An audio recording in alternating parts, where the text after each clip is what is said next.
20 রাকাত তারাবি খুলাফায়ে রাশিদিনের সুন্নাহ এবং অন্যান্য সাহাবায়ে কেরামের সুন্নাহ।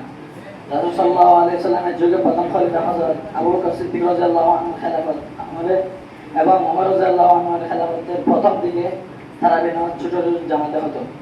ফরজ নামাজের মতো এক ইমামের পিছনে তারাবির নামাজ তাদের নামাজ আদায়ের ইহতিমাম ছিল না। রমজানের এক রাতে মসজিদের বিভিন্ন জায়গায় ছোট ছোট তাকবীরে তারাবির জামাত থেকে হযরত ওমর রাদিয়াল্লাহু আনহুর মনে হলো সকল নামাজীকে এক ইমামের পিছনে একত্র করে দেওয়া উচিত। তখন তিনি এই আদেশ জারি করেন এবং উবাই ইবনে কাবকে ইমাম বানিয়ে দেন।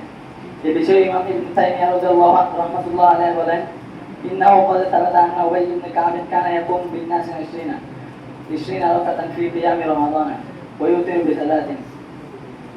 এটা প্রমাণিত যে উবাই ইবনে কাব রাদিয়াল্লাহু আনহু লোকদের নিয়ে রমজানের রাতে 20 রাকাত পড়তেন এবং 3 রাকাত বিতির আদায় করতেন। 20 রাকাত তারাবি অস্বীকার করলে রাকাত সংখ্যার ক্ষেত্রে অনিবার্যভাবে সুন্নাতুর রাসূল থেকে বিচ্যুত হতে হবে।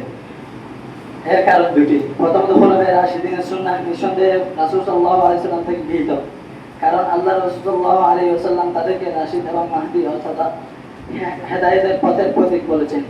আর হেদায়েতের পথের প্রতীক তারাই যারা সদা সর্বদা বিদআত থেকে মুক্ত।